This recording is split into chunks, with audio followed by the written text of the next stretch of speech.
Belanda tidak tinggal diam setelah mendengar kabar proklamasi kemerdekaan Indonesia. Serangkaian agresi militer maupun operasi senyap dilancarkan oleh Belanda untuk mempertahankan tanah jajahannya. Salah satunya adalah Operasi Burung Gagak.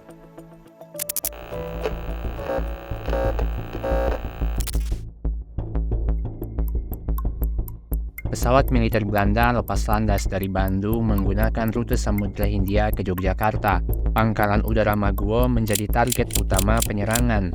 Pangkalan udara yang sekarang bernama Bandara Adi Sucipto ini adalah aset strategis bagi pihak Republik. Pangkalan udara ini menjadi pintu masuk ke Indonesia bagi para diplomat asing maupun obat-obatan dari luar negeri. Dalam sekejap, Yogyakarta yang pada saat itu berkedudukan sebagai ibu kota negara jatuh ke tangan Belanda. Atas insiden ini, 128 tentara Indonesia tewas. Tak satu pun korban jatuh dari pihak Belanda. Para pemimpin Republik ditangkap dan diasingkan. Pemerintah Darurat Republik Indonesia akhirnya dibentuk dengan ibu kota di Bukit Tinggi. Dunia internasional mengecam tindakan yang dilakukan Belanda.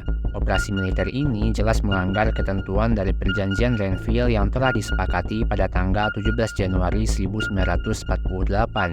Pasca agresi militer terjadi, serangan-serangan gerilya yang dilakukan pejuang Indonesia membuat moral pasukan Belanda menurun dan sekaligus semakin menunjukkan eksistensi perjuangan bangsa Indonesia ke dunia internasional. 24 Desember 1948, melalui resolusi 63 Dewan Keamanan PBB, memerintahkan kedua belah pihak yang bertikai untuk menghentikan pertempuran dan melepaskan Presiden Republik Indonesia beserta tahanan politik lain yang telah ditahan sejak 18 Desember. Tekanan dari dunia internasional memberikan jalan buntu bagi Belanda. Perundingan kembali dengan pihak Republik terpaksa dilakukan Belanda. Isi kesepakatannya, pemerintah Republik Indonesia kembali ke Yogyakarta, menghentikan semua operasi militer dan semua tawanan perang dibebaskan. Pemerintah Republik Indonesia juga bersedia menghadiri konferensi meja bundar. Sebelum konferensi meja bundar diadakan di Den Haag, pihak Indonesia dan BFO atau komite yang mewakili berbagai negara yang diciptakan Belanda di Kepulauan Indonesia mengadakan perundingan inter-Indonesia. Hasil dari perundingan ini adalah kesepakatan antara kedua belah pihak untuk mendirikan Republik Indonesia Serikat. Kesepakatan ini bertujuan untuk memenuhi salah satu syarat yang dibutuhkan agar Indonesia dapat menerima pengakuan resmi atas kedaulatan dari pemerintah Belanda. Indonesia, BFO, Belanda, dan UNCI sebagai pengawas adalah 4 delegasi yang hadir dalam konferensi meja bundar. Rombongan delegasi Republik yang diketuai oleh Muhammad Hatta pergi menggunakan pesawat ke Den Haag.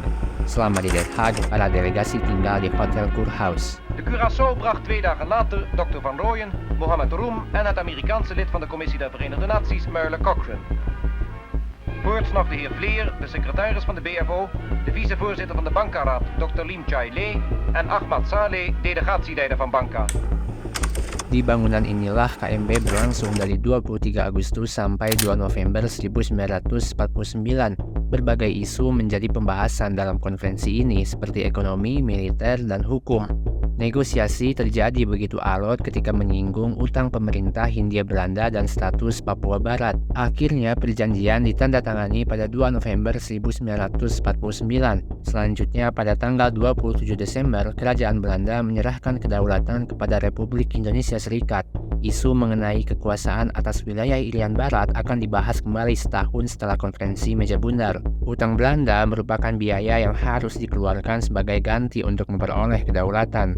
Dengan terpaksa, delegasi Indonesia menyetujui untuk mengambil tanggung jawab terhadap utang pemerintah Hindia Belanda sekitar 4,3 miliar gulden.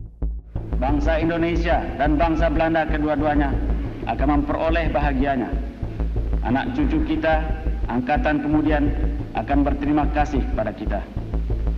Moga-moga Tuhan Yang Maha Kuasa memberkati pekerjaan kita pada konferensi meja bundar ini. Sekianlah dan terima kasih.